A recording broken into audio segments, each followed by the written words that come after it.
apa yang sekarang lagi rame di negeri kita ini, kasus LGBT ya, kasus LGBT. Ya, terjadi perdebatan yang panjang. Orang yang punya kelainan seksual atau orientasi seksnya sesama jenis, ini katanya sudah ketetapan Allah. Ini merupakan sudah diciptakan oleh Allah dari sananya, memang seperti itu, sehingga nggak bisa disalahkan. Nah, ini namanya apa? Syubhat. Ya, sehingga dengan dalih apa yang mereka ucapkan tadi, kalau ada orang yang melakukan hubungan sejenis, itu jangan disalahkan. Itu sudah menjadi apa? Ketetapan yang Allah tetapkan sama dia. Ya, naudzubillah. Inilah sebuah apa? Sebuah penyimpangan yang begitu luar biasa.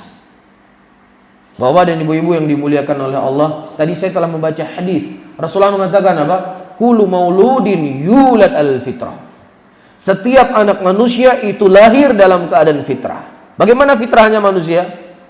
Fitrahnya manusia, di antara bentuk fitrah manusia, laki-laki condong pada wanita, wanita condong kepada laki-laki. Ini fitrah. Dari semenjak Allah Subhanahu wa taala menciptakan manusia, Nabi Adam alaihissalam, kemudian Nabi setelahnya Nabi Idris, kemudian Nabi setelahnya Nabi Nuh, semuanya manusia dalam keadaan fitrah, kecondongan kepada siapa? Perempuan kepada laki-laki, laki-laki kepada perempuan. Kapan ini fitrah ini berubah? Di zamannya Nabi Lut. Ya, ketika kaum Nabi Lut melakukan perbuatan ini, Allah menyebutkan dalam Al-Quran bahwasannya amalan ini tidak pernah ada sebelumnya manusia yang melakukannya. Berarti baru terjadi di zaman kaum Nabi Lut. Berarti ini kan sudah menyelisih dari fitrah. Ya, jadi jangan Anda membenarkan apa yang Anda lakukan kemudian mengatakan ini sudah ketetapan Allah Subhanahu wa taala. Nauzubillah. Bisa difahami ya? Ini adalah hal yang Allah telah jadikan. Bahkan binatang saja yang tidak punya akal, ya, mereka tahu naluri kemana mereka salurkan apa? Syahwat mereka. Bisa difahami Bapak dan Ibu-ibu? Sehingga ada dua kemungkinan.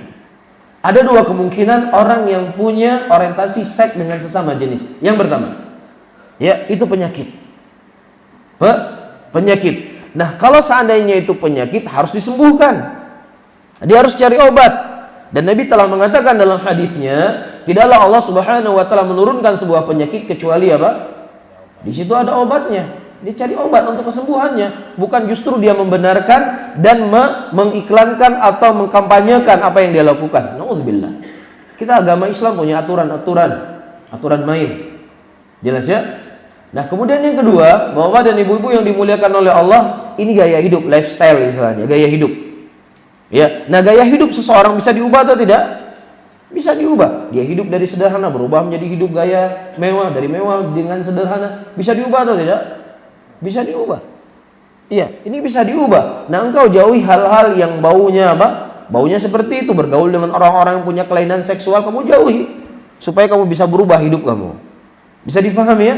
Ini saudara-saudara kaum muslimin memang ya permainan, peperangan orang-orang Yahudi dan orang-orang Nasrani yang mereka memang ingin merusak akidah kita orang Islam. Ya, sehingga subhanallah, ya mungkin bapak-bapak dan ibu-ibu sempat dikagetkan ada sebuah video ya seseorang yang berbicara bahasa Aceh. Dia mungkin tinggal di Amerika atau di Inggris, naudzubillah, disebarkan melalui Facebooknya. Tidak ada dalam Al-Quran pelarangan ya hubungan sesama jenis. Bahasa Aceh dia berbicara, naudzubillah. Ya, nah kalau orang-orang yang mereka tidak punya akidah yang kuat, tidak punya tauhid yang kuat, tidak punya ilmu agama yang kuat, akan terseret.